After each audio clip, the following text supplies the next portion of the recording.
ஹல்லேலூயா. Zion வேதாகம ஆய்விற்கு அன்போடு கூட இயேசு கிறிஸ்துவின் நாமத்தில் உங்களை வரவேற்கிறேன்.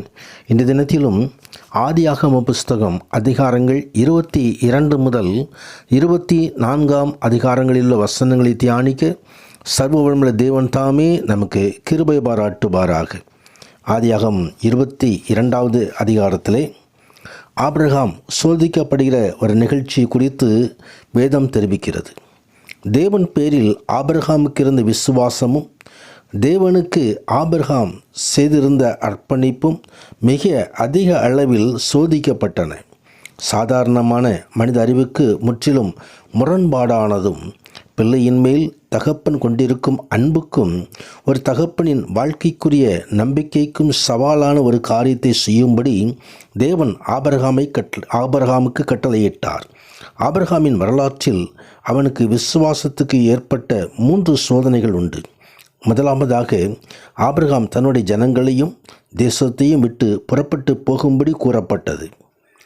எங்கே போகிறோம் என்று தெரியாமலேயே அந்த பயணம் மேற்கொண்டதாய் எபிரேயருக்கு எழுதப்பட்ட நிருபத்திலே 11வது அதிகாரம் 8வது வசனத்தில் தெரியப்படுத்தப்பட்டிருக்கிறது.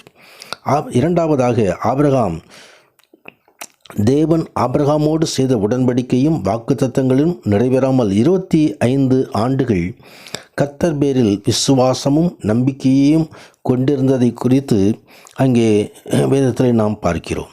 அது விசுவாசத்தின் மூலமாக இங்கே ஆபிரகாம் காத்திருக்க வேண்டிய நிலைமை ஏற்பட்டது என்று எபிரேயருக்கு எழுதப்பட்ட 11ஆம் அதிகாரம் 8வது வசனம் முதல் 13வது வசனங்கள் வரை நாம் தெரிந்து கொள்ள முடியும்.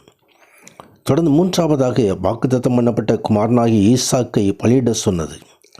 இங்கே ஆபிரகாம் சோதிக்கப்பட்டது போல விசுவாசிகளாகிய நமது வாழ்க்கையிலும் சோதனைகள் வரலாம். விசுவாசத்திற்கு சோதனைகள் அது பொன்னை போல புடமிட்டு அந்த விசுவாசம் சோதிக்கப்படும் என்று சொல்லி வேதம் தெரிவிக்கிறது. தொடர்ந்து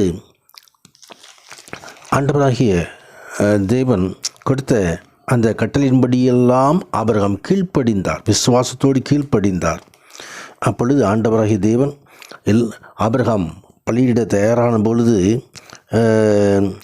பிள்ளையாண்டான் மேல் உன் கையை போடாதே, அவனுக்கு ஒன்றும் செய்யாதே, நீ அவனை உன் புத்திரன் என்றும் ஏக சுதன் என்றும் பாராமல் எனக்காக ஒப்பு கொடுத்தபடியினால் நீ தேவனுக்கு பயப்படுகிறவன் என்று இப்பொழுது அறிந்திருக்கிறேன் என்றார். தொடர்ந்து ஆபிரகாம் தன் கண்களை ஏறெடுத்து பார்க்கும்போது இதோ பின்னாக புதரிலே ஒரு கொம்புகள் சிக்கி கொண்டிருந்த ஒரு ஆட்டுக்கடாவை கண்டான். அப்பொழுது ஆபிரகாம் போய் கடாவை பிடித்து அதை தன் குமாரனுக்கு பதிலாக தகன பலியிட்டான் என்பதை கர்த்தருக்கு மகிமை உண்டாவதாக. பிற்காலத்திலே இதே இடத்தில்தான் பிதாவாகிய தேவனுக்கு உகந்த பலியாக கிறிஸ்துவானவர் சிலுவையிலே தம்மையே ஒப்பு கொடுத்தார். கர்த்தருக்கு மகிமை உண்டாவதாக. அந்த இடத்தில் தானே பலிபீடத்தை கட்டி யெகோவா ஈரே என்று ஆபிரகாம் தொழுது கொண்டதை குறித்து நாம் இங்கே பார்க்கிறோம். கர்த்தர் எல்லாவற்றையும் தம் பர்வதத்திலே பார்த்து கொள்ளுவார். 23வது அதிகாரத்திலே சாராளுடைய மரணத்தை குறித்து பார்க்கிறோம். சாராள் 127 ஆண்டுகள் இந்த உலகத்திலே வாழ்ந்து தன் வாழ்க்கையை நிறைவு செய்கிறாள். கானான் தேசத்தில் எப்ரோன் என்னும் கிரியாத் ஆர்பாவிலே சாராள் மரித்ததை குறித்து வேதம் தெரிவிக்கிறது. அங்கே ஆபிரகாம் எப்பிரோனின் கட்டி ஏத்தின்பத்திற்கு முன்பதாக எப்ரோன் சொன்னபடியே வர்த்தகத்தில் செல்லும்படி 400 செக்கல் நடை வெள்ளியை கொடுத்து ஒரு இடத்தை வாங்கி மம்ரேக்கு எதிரே மக்கேபாலில் உள்ள எப்ரோனுடைய இல்லமாகிய அந்த பூமியின் அந்த குகையும் நிலத்தின் எல்லையெங்கிலும் சுதந்திரிக்க மரங்கள் அடங்க அந்த இடத்தை வாங்கி அங்கே தன் மனைவியை அடக்கம் செய்கிற காரியத்தை குறித்து வேதத்தில் தெரிவிக்கிறோம். 24வது அதிகாரத்தில் ஈசாக்குக்கும் ரெபெக்காளுக்கும் ஏற்பட்ட திருமண காரியத்தை குறித்து வேதம் தெரிவிக்கிறது. ஆபிரகாம் கானானிய இடத்திலே அந்த குமாரத்திலே பெண் கொள்ளாதபடிக்கு ஆபிரகாம்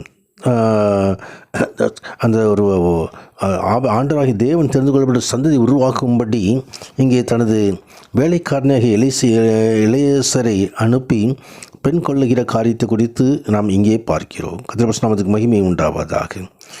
தன்னை சுற்றிலுள்ள பிற மக்களை விட்டு விலகி பிரித்தெடுக்கப்பட்ட ஒரு வாழ்க்கைக்கு ஆபிரகாம் தேவன் முன்பதாக ஒப்பு கொடுத்தார். நமக்கும் ஒளிக்கும் இருளுக்கும் சம்பந்தம் ஏது என்று வேதம் தெரிவிக்கிறது. மற்றவர்களை காட்டிலும் ஆண்டவரது பிள்ளைகள் எப்பொழுதும் பரிசுத்தத்திலும் நீதியிலும் நிலைத்திருக்க வேண்டும். தொடர்ந்து இந்த எலியேசர் ஒரு பக்தியுள்ள மனிதன் வேண்டுதல் செய்து தன் காரியங்களை நிறைவேற்றி ரெபெக்காளை கண்டுபிடித்து இது தன் எஜமானுடைய குமாரனாகி ஈசாக்குக்கு உரிய ஏற்ற மணமகளாக இங்கே அந்த மணமகளை சந்தித்து அந்த காரியங்களை நிறைவேறுவதை குறித்து இங்கே பார்க்கிறோம். கர்த்தருடைய நாமத்திற்கு மகிமை உண்டாவதாக. தேவனுடைய உடன்படிக்கை வாக்குத்தத்தம் முழுவதும் ஈசாக்குக்கு அது கிடைக்க வேண்டும். அந்த காரியத்தில் தான் அந்த காரியங்கள் நிறைவேறுகிறது.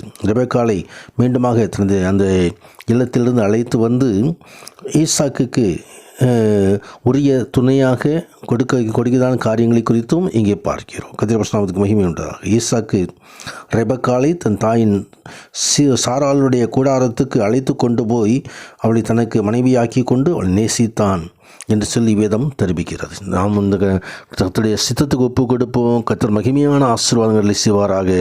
ஆமேன், ஆமேன்.